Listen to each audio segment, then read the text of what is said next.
109 of Back in the Closet with the Two Crazy Cat Ladies, and happy St. Patrick's Day or Patrick's Day or Patty's Day or whatever you want to say. We say St. Patrick's Day because it's all about cats. It's all about the pussy sometimes. We are joined off on a great foot, aren't we? Off on a great start. We are joined here today, and so many of you guys have been anticipating this because we've been talking about how excited we were to have this special podcast episode with none other than Isabel Alvarez with Covered in Pet Hair.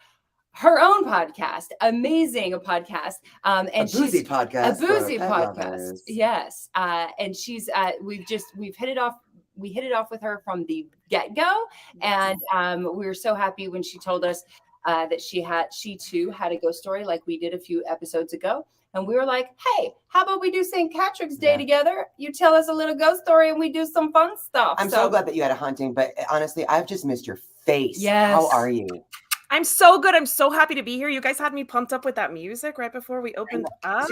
Happy elbows for St. Patrick's. Do you get to choose that sound, or do you like change it up every episode? Well, we change it up for certain people. Oh, it was very St. Patrick's Day. I felt very in the spirit. Yes, exactly. That's the whole Speaking of point. St. The whole Patrick's point Day. is to put us in the spirit. Okay, so is it green? Is it a green drink? I hope so. You know, I mixed everything together as instructed in the shaker, and we are going to open the shaker here together today. And this is So what we're doing, everybody that's listening that can't hear anything but a shaking of of ice, is we are pouring drinks for St. Patrick's Day. Because Isabel has a boozy podcast, and you know we do too. Basically, we don't call it a boozy podcast, but we should. It's unofficially boozy. It's unofficially boozy. So we're all going to be pouring drinks. While we're pouring drinks, Isabel, can you tell everybody a little bit about yourself for anybody that's listening that doesn't know who you are? God, yeah. Oh my gosh! Already on the hot seat. Okay, so I am Isabel Alvarez Arata. I am the host of Covered in Pet Hair, a boozy show for pet lovers on Pet Life Radio and YouTube. And I am boozy and I love pets. Cats and dogs specifically. Don't talk to me about other pets because I don't know anything about them. But I was a pet sitter for 12 plus years professionally. So I worked with cats and dogs. And I adore them both equally, believe it or not, because I know some people tend to go one or the other. I am equally obsessed with both. And I talk about cats and dogs on my show while having drinks with my guests who are pet pros and enthusiasts like you guys. Yes. Okay. So you're establishing that you are bipedal. Bipedal, 1000%. All right. Okay. So that looks milky and delicious. What is in that? It definitely looks milky and delicious. What is it? I'm like, that looks gross. Look, I know people on the podcast can't see it, but it's like a I don't know what kind of color that is.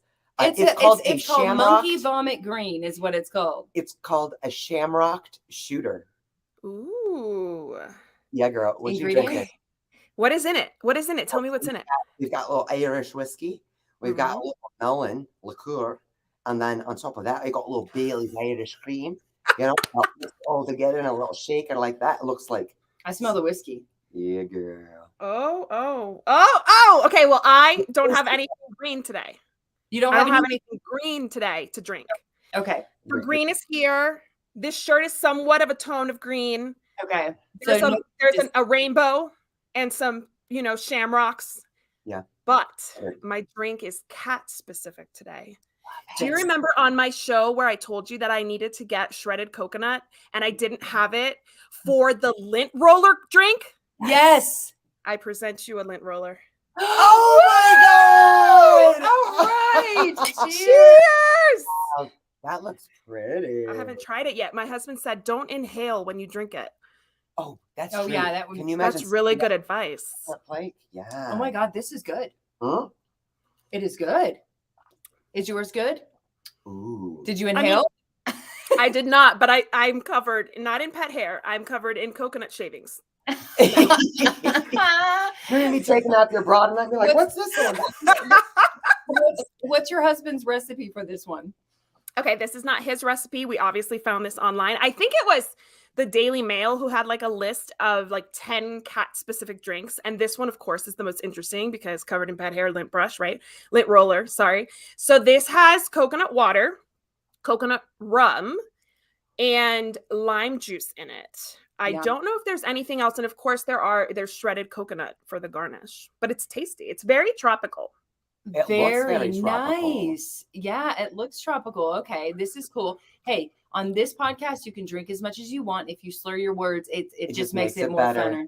funner, more funner. More funner. We're ready. So yes, I told my executive producer once I really had to edit this show before sending it to him on Pet Life Radio. My executive producer is Mark Winter.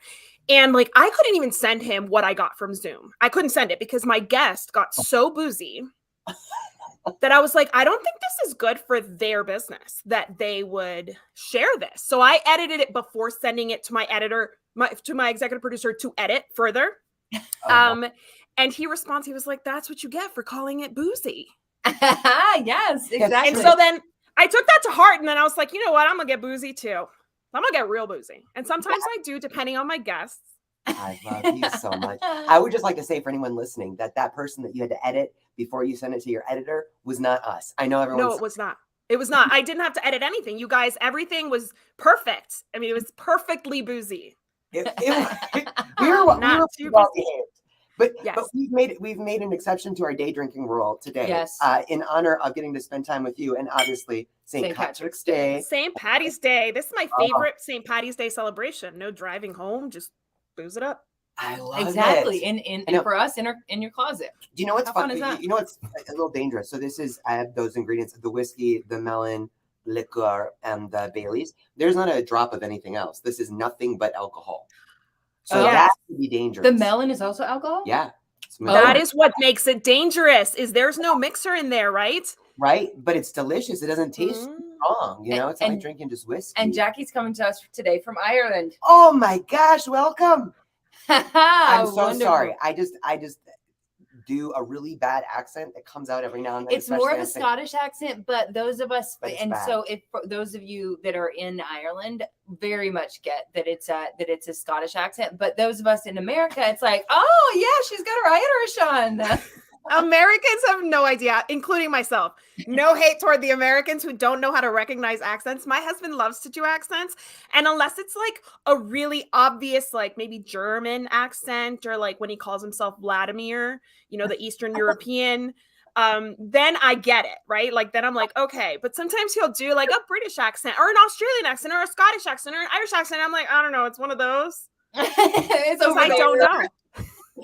It's one of those, and he's not very good at it either. So like, you know, that's why I'm confused.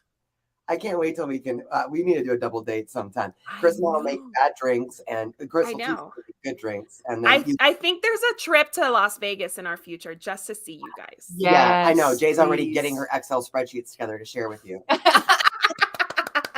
Yes, another little fun fact about Isabel is she's a nerd like me when it comes to like business and type A. Type A. Crazy yes. Type A. I'll take nerd.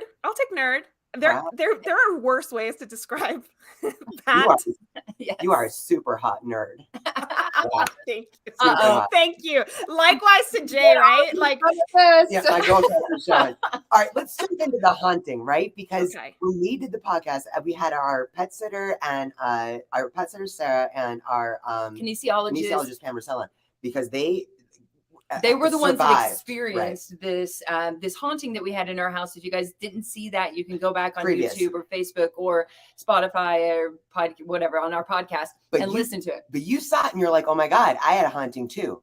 Yes. Yeah. You've been dying. As a pet sitter. So it's as a pet sitter.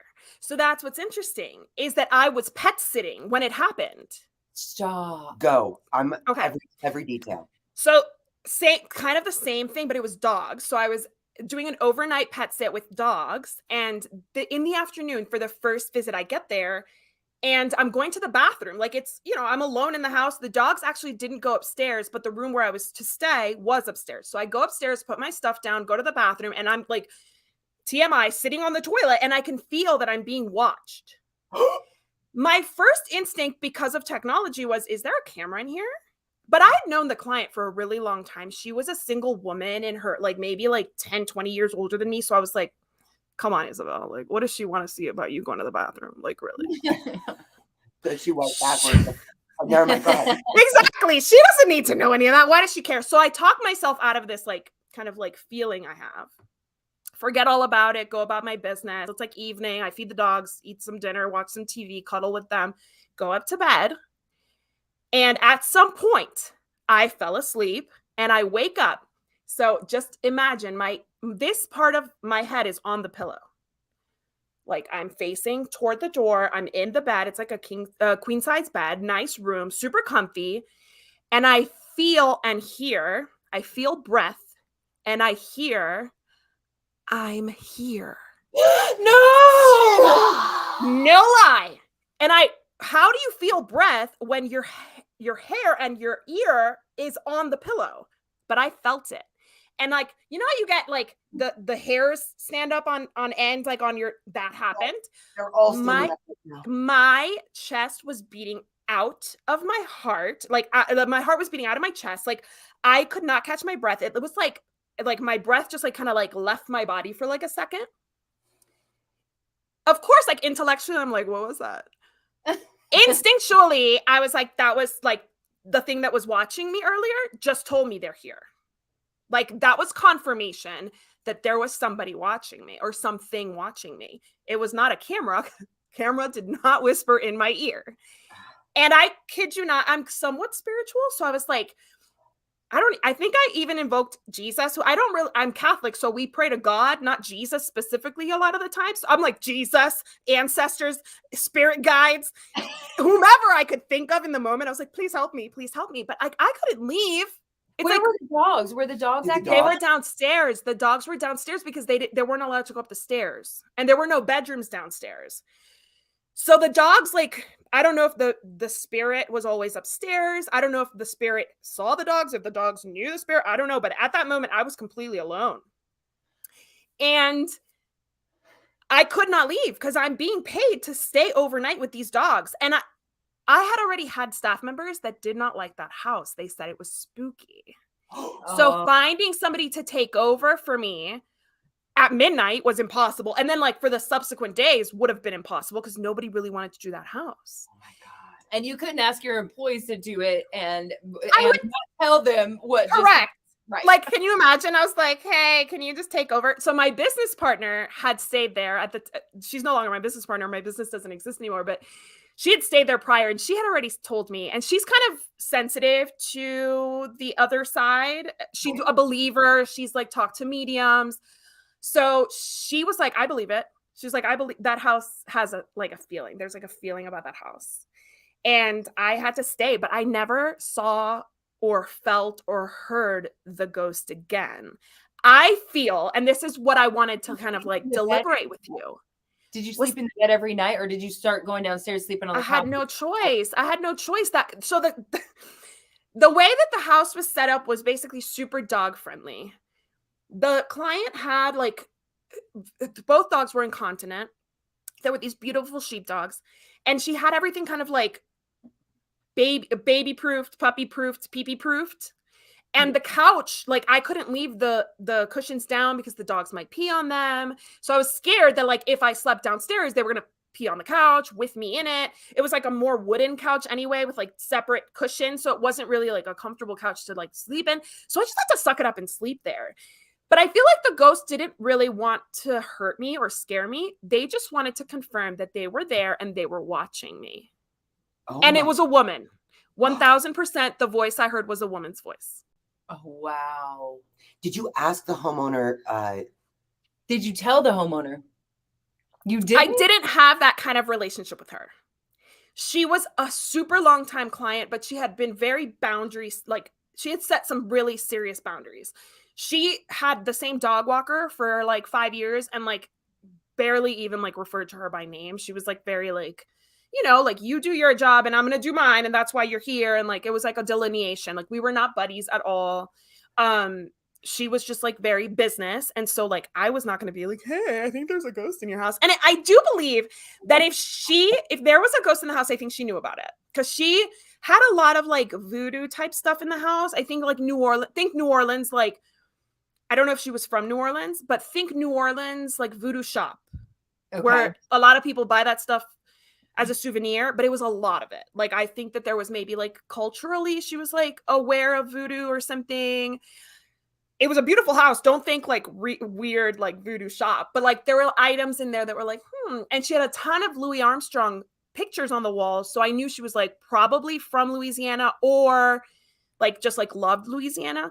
So my business partner and I talked about this a lot. And I feel like we were like, she knows if there's a ghost there, she knows it. And like, she definitely doesn't want to talk about it. But the ghost wanted me to know she was there. Or maybe it doesn't actually bother her, because that was us when Sarah, our pet sitter, was telling us this story. I was like, well, there have been like some stuff, like we had some like looked like a blood spatter. I didn't know if it was rust or if it was what, but it would clean up on the bathtub every time, and then it would come back and I would clean it up. And I thought, well, I know this guy died in the house. And she's like, you didn't think it to tell me any of this? And I'm like, well, no, I just didn't, it doesn't bother me. So a guy died in your house. That I didn't hear that part. Yeah. But we knew. I mean, we knew, and it was like it has to be disclosed, right? Real estate law. Well, it was we knew the homeowners, and it was we bought by owner. It was for sale by owner, but they were kind enough. We made a relationship with them, and they were kind enough to tell us about this. And it wasn't like it was like right. They were taking care of him. He was elderly. He was elderly. Okay. Yeah. So that's what makes me think. Okay, so this is I've been thinking about this a lot since I had obviously it's been like 8 years since I had this experience. Yeah, I think it's gonna be like 8 years now. And obviously, since you guys shared this story, I've had time to think about this. And I think that these people are just really comfortable in this space and stay there maybe, but they become territorial over it. I think they're cool with like new homeowners coming in or new residents coming in. They kind of accept it. But for somebody who they have no idea what purpose I served there. Yeah, like this woman was like, who is this person and why is she here? And I'm here. She told me I'm here and like whispered it real close to my ear. Oh, so freaky. Have you I died. You're like, I died a little bit. And then I died. No, I died. Like, it was like all the breath left my body. If I probably turned every shade of red, green, whatever in the process of like, like processing what had just happened. I mean, I'm getting like worked up just thinking about it. Not in a bad way, like in like an, oh my God, I can't believe that happened kind of way. Did you try to speak to the entity at all for the rest of your time? No sage, no. You know what? I didn't want to give it life. I didn't want to give it life. Like literally, I didn't want to give it life. I didn't want it to come back and like interact with me. I wanted to be a respectful guest in their house, like the client's house and the ghost house. So I was like, okay, I recognize you're here. I'm gonna make the bed every morning. I'm gonna make sure I leave my shoes by the front door. I'm gonna pick up after myself more than I normally would, just to like not piss off the ghost. Oh my God. Okay, and since that moment, have you ever been in a situation where you feel like you've heard a voice again? No, but I did have like, I have premonitions. So like, I've always been one of these people that has like some kind of something that I don't really want to explore because I don't like that kind of stuff. It makes me uncomfortable. Like, I don't want to know, like if I'm only going to find out the good stuff, then I'm down. But if like I have premonitions about bad stuff, like I get really worried that they're going to happen. So I don't like explore that part of me. I had like some like, not therapy. Like it was like this, like, yeah, kind of like therapy session. What is it called? Craniosacral therapy. And it kind of turned into like me like talking, or I felt like I was talking to my husband's deceased best friend who I never met in life.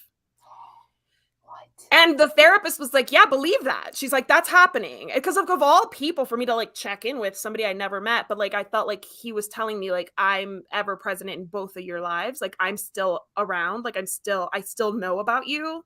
And I'm like watching, but like not in a creepy way, but like I'm here. Right. And so like, I believe in all this stuff. And my business partner had gone to a medium while we were in the office. And she said that the medium always talked about flickering lights and that it was her dad coming through. And like, no lie. Like, so one day in the office, I saw like legs walking into her office. There was nobody there. Oh my God. Stop with the chills. It was like Dockers and like kind of brown dress shoes that like an older man would wear. And I was like, Did you just see that? Like, obviously nobody's here because like we had the front door locked and it was like a doorbell situation to get in. So I do believe that I have the ability to see things at times if they want to be seen, which I don't have like an ability to like check in on my own. But so I believe that stuff. And Beth was like, oh my God, was that my dad? And I was like, I don't know. Was it your dad? Did I just see your dad come into your office? Is your dad in your office? Like, I don't know what's happening. Oh my, wow. Yeah. I love ghost stories because I believe in it, right? Like I believe that we don't know anything about the other side. We don't know about the spirit world, if you want to talk about it. And I'm drawn to people who believe in this stuff. Like I've had animal communicators on my show. I've had these animal communicators say that they can connect to pets after they've passed, right? So like I believe in all that with pets. Why wouldn't it be possible with humans? Exactly. That's the perfect transition, because I want everyone here to know a little bit more about your podcast. Obviously, anyone who's listening already has clued into the fact that you are one of the best people to listen to.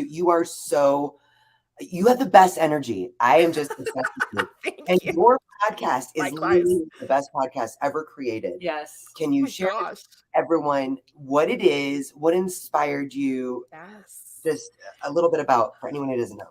Oh my gosh, so funny. This just dawned on me. It was actually a little bit divinely inspired. Okay. So this is actually kind of tragic. I had a business for 12 and a half years. The pandemic hits. It's an in-home pet care business, dog walking, pet sitting. We did some dog training as well. I'm in El Paso. My business is in Northern Virginia. There's a ways of a way to go. And I have no intention of living in Virginia anytime soon because my husband's military and we're posted here. And we're going to be posted here until the Army says we go somewhere else. Hopefully we'll retire here, but we don't know. Like as a military family, we have no control over that. So the pandemic hits and Virginia says that they're shutting down for 3 months. Immediately, I was like, my business is done. Because after 3 months, assuming it was only going to be 3 months, which we know now it was not. No. I was like, I'm not going to be able to go. I had just had my second baby. Mila was born in February. The pandemic hit in March. Wow.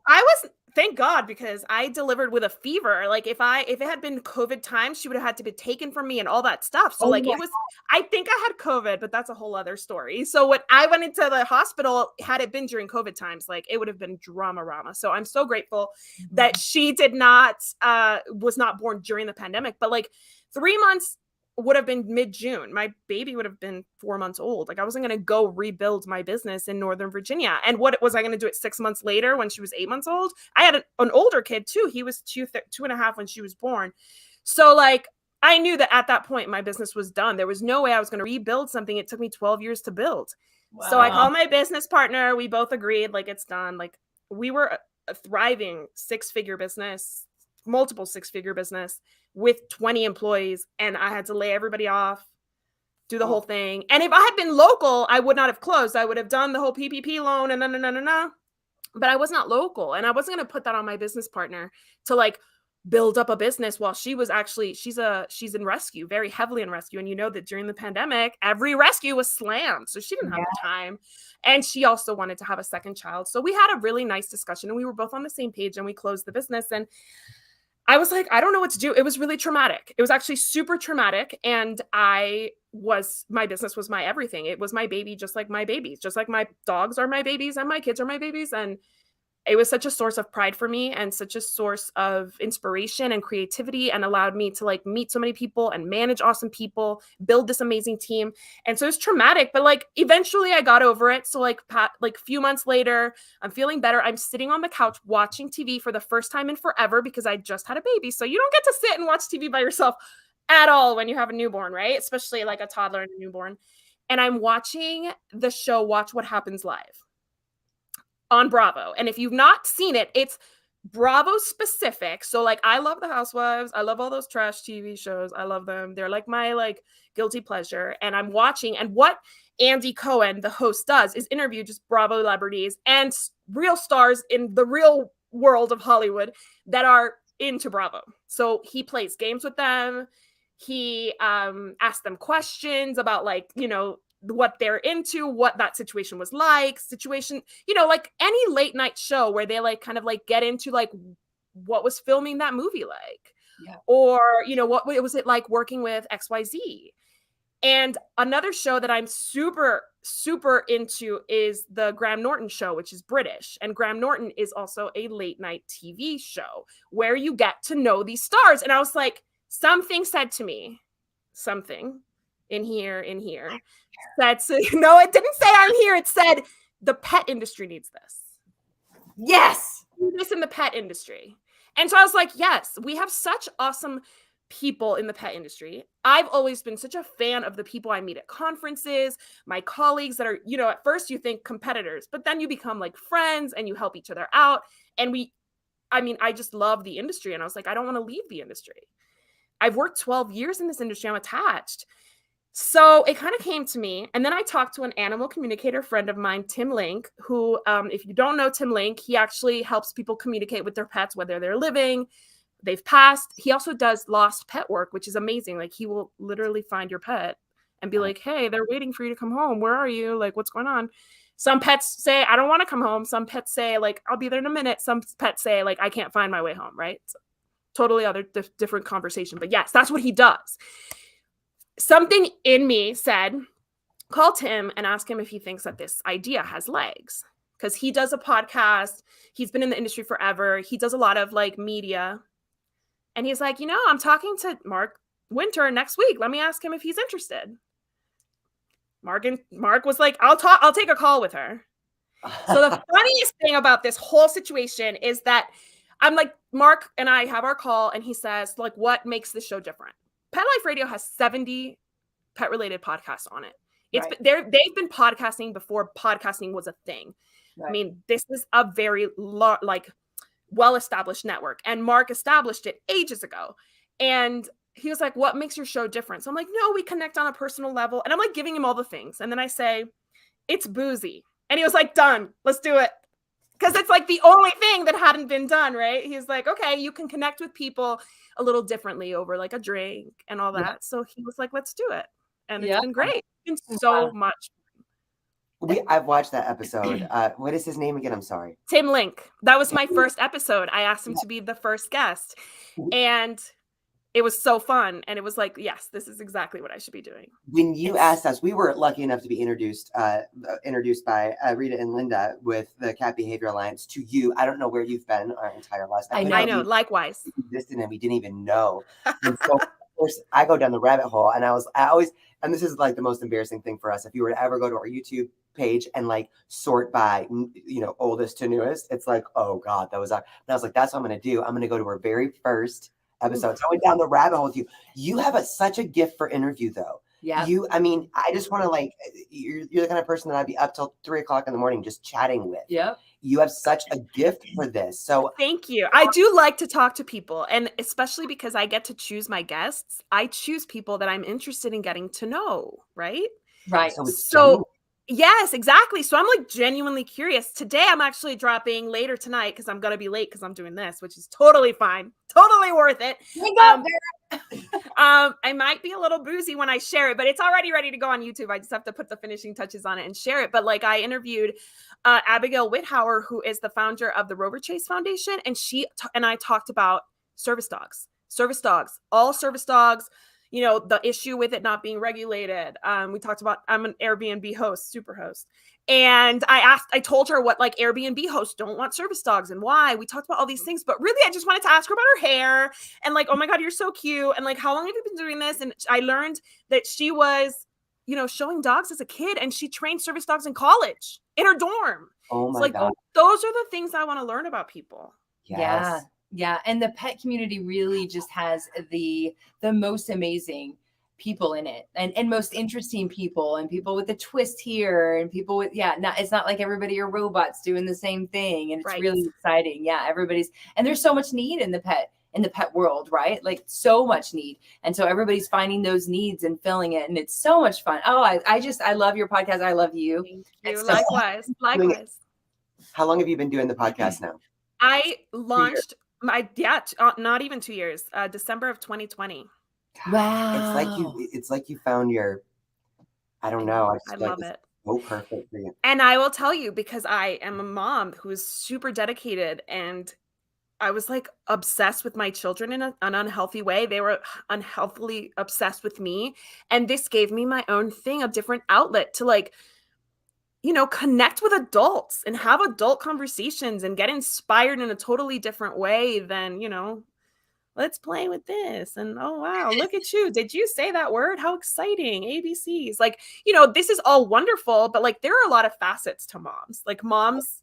And then the first few years we get like kind of like we focus on being a mom and we forget all the other parts of ourselves. So this gave me like a way to kind of remember who I was and like what I loved about my career and the people that I worked with and connect with other people, especially during a pandemic. That was hard on everybody.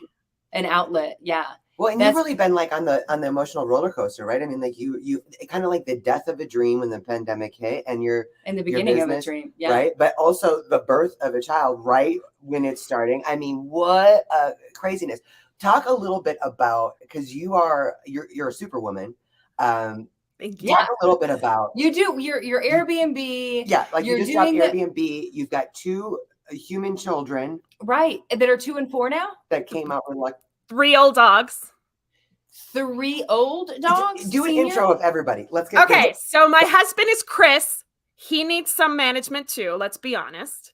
So I have to manage him, my 2 young children, 3 old dogs. Titan is 14 and a half. Radar is 13. And Kira is about to turn 11. Oh, okay. Radar and Titan, we're pretty sure are losing it in many ways, like more ways than I want to get into, but like losing it in every sense you can lose it, including accidents in my house, right? So super time consuming, but like such a joy to see them doing as well as they are, regardless of their age and their like, old age stuff that they have going on. Probably a little cognitive decline. Mm-hmm. And then Kira is 11 going on like 4, really. She's like a border collie mix and she's like so energetic. So she's like, a neighbor came over today and I was like, it's like an old folks home for dogs here. So like, just know that these are all old, like, be careful. Don't knock them over. Don't step on the little one. Like they might not move like a normal dog would. So and then I manage an Airbnb here in El Paso, which it's been a big learning experience. It's a lot of work.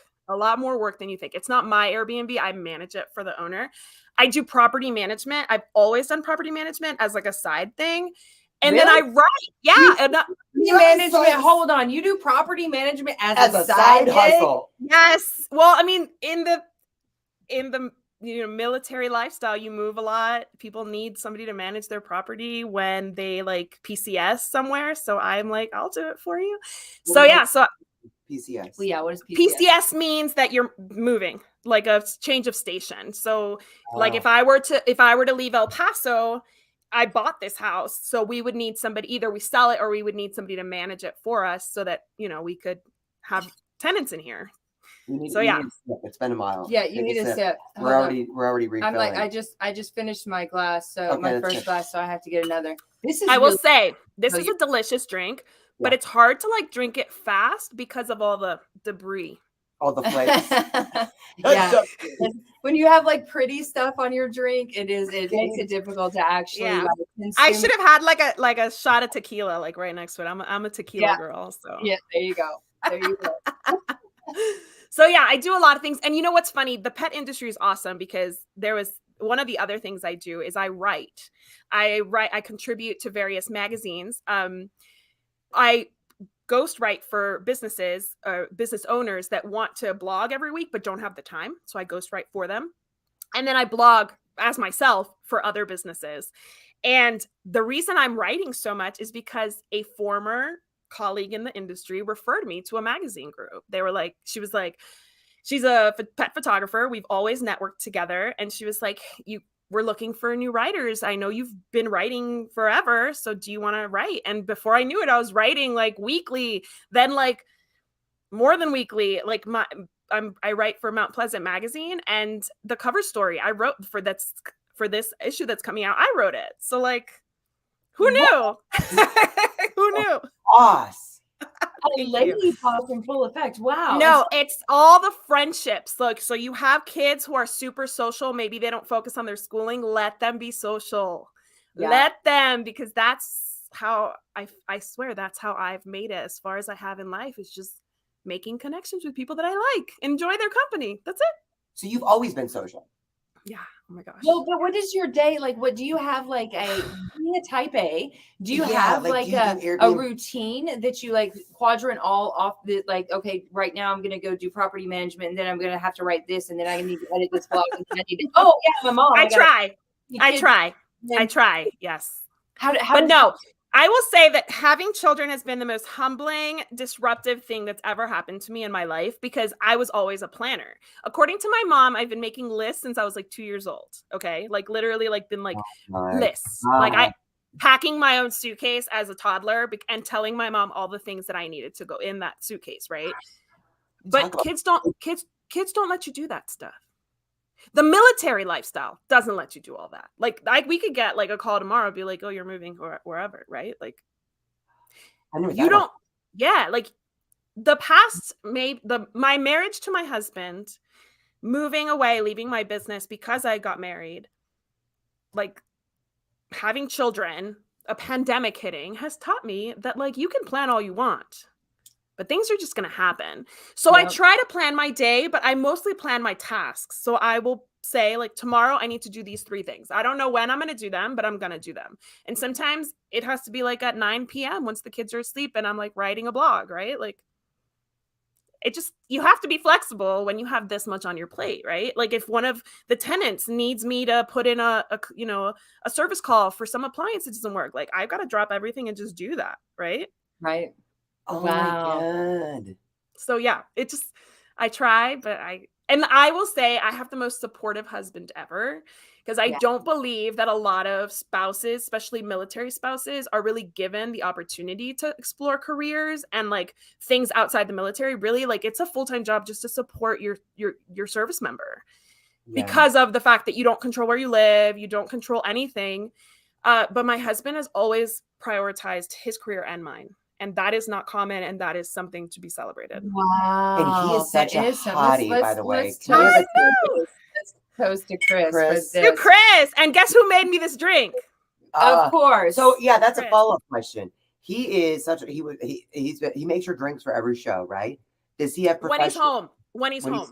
Okay. If he's home, he travels a lot, so he's not always here, and I have to make them myself. Neither one of us is a bartender. Neither one of us has ever bartended. He's never worked in restaurants. I worked in restaurants and hospitality. By the way, Jay, I worked in hotels too. Stop! Way back in the day. Yeah. Not front desk. I was a sales manager for like various chains. But yeah. Yeah. You're so bougie. I'm not bougie. I worked very closely with the front desk. Bougie, not bougie. No, I worked very closely with the front desk. The front desk does not get its due credit at all. They're heroes. Yeah, they are. And they're the ones who have to tell our clients why like the sex convention is here at the same time as like their family vacation. So yeah, we would book. Yeah. We would book like whatever conferences and family reunions at the same time. And like, we would let the front desk let everybody know that like they're in there with like an S&M convention. Have fun. Yep. Yep. Yeah, that was it. I was actually able to like sometimes, and I never wanted to be in sales, but I loved our sales team at the Radisson when I worked before the Win, when I was at the Radisson in Tennessee, in Knoxville, Tennessee. But I was able to get like deals, and I would bring it and be like, you need to come to our, because they're friends of mine or something that are head over whatever, and then bring it to the sales department. So the sales department loved me. You're such a wasted talent though. Okay. So my general manager, I started in the hospitality industry as an executive assistant to the director of sales, and the general manager and the director of sales were both like, she's obviously able to do more than this. Like, we need to use her personality and her ability to connect with people and put her in a sales position. I did not enter the industry in that way. My sales manager, my director of sales, and my general manager would never have left you. Not in, like, you would have been moved to the sales department so quickly. Oh yeah, no, not my general manager. I got a $200 bonus though, which was huge to me. A $200 bonus. I filled the entire hotel because it was college students that were coming over and one of our friends was was property management over this apartment complex that they were building. It wasn't done before the beginning of, because we're a college town. It wasn't done before the beginning of the semester, and so they needed to find a place to put all of the students until it was done. And I was like, ding, ding, ding, come to the Radisson. And I got a $200 bonus. They were there for like 4 months. You should have gotten more money for that. But yeah, for sure. Yeah. But you didn't meet her general manager. He was yeah. Class A. We called him Satan. Walking through. Oh, God. Sorry, Mr. Knight, if you're watching. I was trying so hard not to say his name. We've incriminated a lot of people today. A lot of people. Right. But she likes to say their names. But I do have to say, let's have a toast of gratitude to everyone that's been a bump in the road that we thought was at the time, because if it were not for that, it would have messed up the path. Exactly. And we would not be sitting here with you today. So including the pandemic, because it's had a lot of negative for a lot of people, but it's put us in places where we may not have put ourselves before. Yes, exactly. A lot of silver linings. A lot of silver lining. I have to say that Jody Richardson is here from Australia. I love you, Jody. She and Cat Behavior Alliance, our dear Linda and Rita, would like to know where that convention is at. The S&M. Okay. I'm assuming. Probably. I will tell you, I'm going to incriminate people because I think they would want to get the shout out. That's the only reason I'm going to share their names. I don't know if they exist anymore, but there were 2 conventions every year that we hosted at the Hyatt Regency Capitol Hill, literally across the street from the U.S. Capitol. Oh my God. There were 2 S&M groups. Oh my God. Black Rose was one of them, Rita. And Odyssey was the other one, Linda. Okay? Just know, Google it. And I will say they rented the entire meeting space. I think we have like 50,000 square feet of meeting space, and they rented all of it. And I will not, I don't want to go into the details of how it was set up, but it was very active. They were teaching techniques, and people were trying them. I will say that. That's where I'll leave it. Wow. Oh my God. And no staff member from the hotel was allowed in that meeting area. Luckily, it was like underneath. It was like the basement kind of. So it was really nicely set up for something like that. So our security director had to stand by the escalator and only allow people from the conferences down. Nobody, not housekeeping, not anybody was allowed. They brought all of their own people to manage the conference because what was happening was so private that was only for the eyes of those attending. Wow. There you go. All right. And then we also welcomed regular people coming to DC, you know. They just mingle in the lobby together. Yes. Like, totally normal. Yes. And I will tell you that people who are going to an S&M convention, they look like they're going to an S&M convention. Right. Yeah. They're not dressed like in their happy St. Patty's Day shirt. Right. So when you're coming back from the tour of the Capitol with your 12-year-old, it's like, Yes. If they could get away with it legally, they were wearing it in the lobby. Oh my God. Okay, so I know we're going way over time. We try to keep these at like 35 minutes, and you've got work to do today, and we still, believe it or not, have work to do today. Yeah. But I feel like this is a good time to play a game that you introduced us to that we totally, Jay really sucked at, and somehow won. Or did she beat us all? I don't know. Exactly. All, but it was unique, right? I mean, it was like, so we learned this on Isabel's amazing podcast, Covered in Pet Hair, boozy podcast for pet lovers. And it's called 2 Truths and a Lie. And so we're going to start with Jay, who's the champion of the world. Why do I always have to start? Because you're the smartass. So you have to say 2 truths and a lie. And then Isabel and I are going to try to guess. Okay. The lie. Actually, maybe just Isabel, because there's not much I don't know. That's true. Okay. So I'm gonna give three things, right? Okay. In high school, I was actually not an all-star, but a pretty good volleyball player. I was also good at softball, and I also did sign language to music. Oh my God! Like the Rose. The Rose. Remember that show? Specific. Napoleon Dynamite. That's really specific. Okay. So what do you think? What's the lie? What's the truth? So you're almost a varsity volleyball player. You're an all-star softball player. And you do sign language to music. Yeah. I mean, this was in my past. In high school. In my past life, as you say. In the past life. So if I say I was a welder, we all know that that's the lie. Right. Okay, so I'm gonna say the softball thing is really cliche a little bit, right? Like because I'm a lesbian. Isn't that hilarious? That's what came to mind. I'm like, so I don't think that you would say that to perpetuate like some, stereotype. So I don't think you're going to say that. So I don't know about the volleyball though. You strike me as you could be a really good volleyball player. I'm going to go with the last one because it's so weird. Like you're going to have to explain this whole sign language to music thing and how somebody who plays softball really, really well, all-star softball player and almost pro volleyball player is now involved in signing to music. Okay, so that's my choice. Okay, the lie is volleyball. I have never been good at volleyball. Watch ever. Look at the face. Look at the face. I would have I was like, I played volleyball and I was terrible at it. And I was like, I would never play volleyball against Jay. She would come. Well, I actually liked the game. Like it was kind of fun. I mean, the concept was fun. The setup was fun, but every time I had to like hit my hands, I did not like the feeling of hitting the ball to my hands. It hurt. Yeah. I just didn't like that. Yeah. I was good at softball. I played softball since I was like. I have her Letterman jacket with the softball on it. Yeah. How cute. Did she get it as a gift? It just kind of lives in her house and I think it's mine. Okay. You just own it now. I keep it. Yeah. I love that. That's so cute. And sign language is the true thing too. Yeah. I did. I was heavily involved in my church when I was in like high school, and we had a deaf ministry where we would sign songs to usually the hearing. But sometimes there was a deaf person in the audience. We were called the singing hands. Well, cheers to that.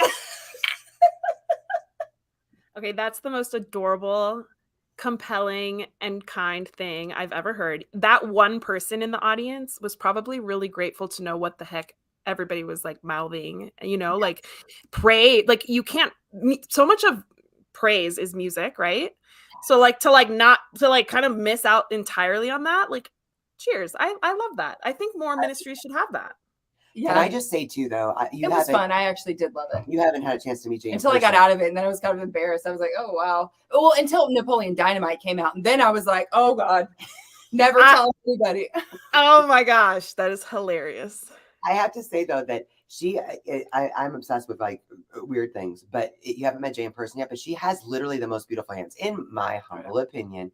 And I've only broken like 4 fingers. I would watch videos of her. When you come out to Vegas, I'll show you some. They're on VHS. But some of these videos of her signing, it is like, right. I'm sure some people would laugh their ass off, but it is literally I'm so enamored. I am so enamored. Aww, that's my so sister did it too. Sweet. Yeah.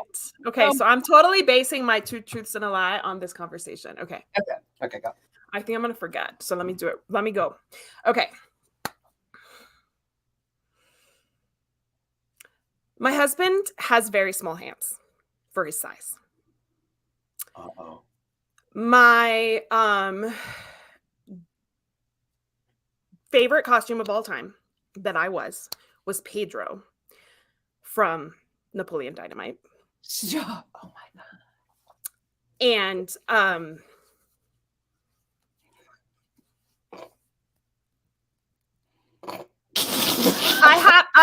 I have a shoe obsession with like a specific brand of shoes, and it's getting to the point where it's dangerous. Oh shit! I know that's the truth. Yeah, I feel like that one's the truth. I look so high maintenance that's what it is. Like that's the shoes. That's truth. No, I know what they are, and I only know what they are because I stalk you because you're my girlfriend. and her sister has the same. Her sister has the same shoe obsession, and I didn't even know what she was saying. She had to spell it for me, so I know that is a truth. You do have a shoe obsession. Wow, you do stalk well. I know. That's what she see. Okay, Sissy, if you're watching, this is what I'm talking about. When I'm like, what is Adrienne doing? It's the same thing my my husband's doing. He's like my husbander for like YouTube advice. Why? Because he's an expert on YouTube. All he does is watch YouTube videos all the time. And I'm like, this is what he's doing all the time. Right. Yeah. Yeah. Okay. So yeah. So what do you think? So the shoe is true. I'm going to say, I don't know. I just picture Chris with larger hands. So that is a truth.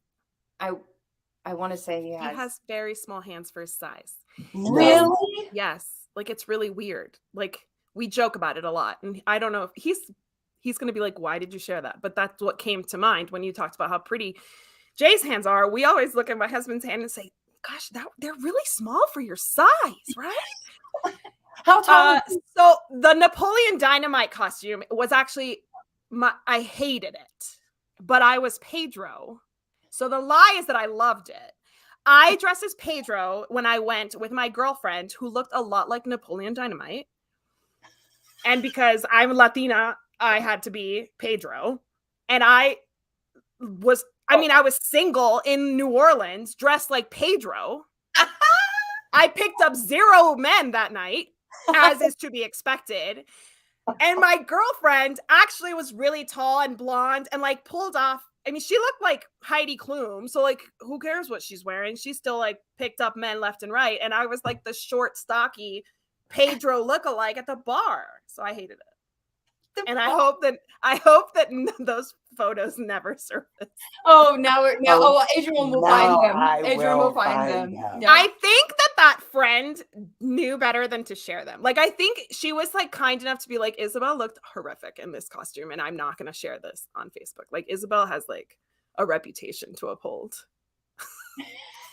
I was awful. It's awful. So now I have to stalk your friends list. Okay. Yeah. It's been a long time. It was my first time in New Orleans. It was hilarious. And actually, I was talking to a guy, and he was like, "What are you? Like, what is this costume?" Pedro, and he's like, "I've never seen the movie." I'm like, "Great, I give up." Okay. Never seen the movie either, but I've seen enough. No, I have clips and stuff to know. I've seen it. I'm just usually like, when I watched it, I was always like hungover.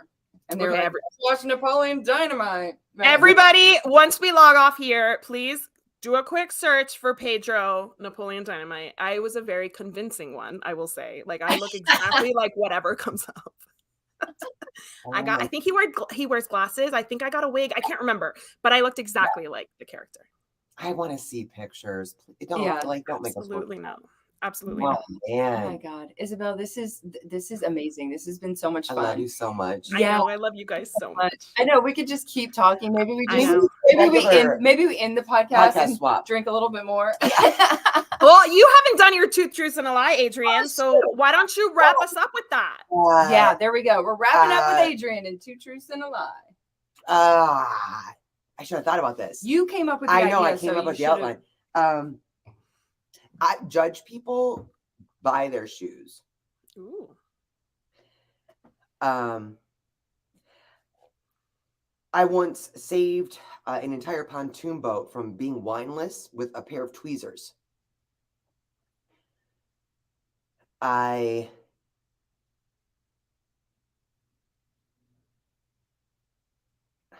Behavior Alliance said, keep going. Can you imagine the 5 of us in Vegas? We all need to go together. Yes, they're talking about a trip too. So let's work it all out. Yeah. Send me the dates. Yes. And 1 year in college, I was dared to dress up in a tutu for Halloween. Wait, were you dared or did you do it? Yeah, did you do it? That's not part of the thing. I was dared to. There was a tutu involved. A tutu. That's a truth. I bet you somebody has asked you to wear a tutu before, for sure. Judging people by their shoes. I know you're not a judgmental person in a bad way, like, ooh, that's not a good enough pair of shoes for me. But I feel like you say, like, that says something about them. The kind of the brand of shoe says something about them. Yeah. That I'm like a high maintenance mom. Rothy's says that about me, for sure. Rothy's. That's right. Now, I don't actually know brands, but I do. It's just like the shoe. The style. Okay. You know brands. I know, like. Okay. The tweezer. I'm going to say the tweezer. I feel like there needed to be more than a tweezer involved. Okay, go. Okay, right. So the lie is the tutu. No one in my world would dare me to wear a tutu. Really? It would be too far. The truth is that we went out on a pontoon boat for a great day with wine, grapes, cheese, whatever. We were just going to have a day on the whatever. We get out there. It was like me, my sister, her boyfriend, our cousin. Right. We're all out there. And we're like, oh my God, yeah, it's time to crack the wine. We're in the middle of like Lake Mead, like near the Hoover Dam, and there's no wine opener. Pop the wine, and all of us forgot to bring a wine opener. So everyone freaking out. I'm going around the pontoon boat, and I found a loose screw on the canopy, which I unscrewed with my tweezers that I always carry in my pocket. Ladies and gentlemen, please, if you don't have this multi-tool in your pocket today, you're missing out. MacGyver. So I unscrewed the screw, and then I screwed the screw into the cork, and then using my tweezers as a lever. Right, MacGyver, right here. Yeah. Day saved. You win all contests. Wow. Okay, so lady whiskers. Chris is going to need to learn that technique just in case. I have been known to forget wine openers myself, especially like, you assume that hotels have them and then they're like, sorry. Yeah. Right? Yeah, sometimes they don't. Not sorry. Yeah.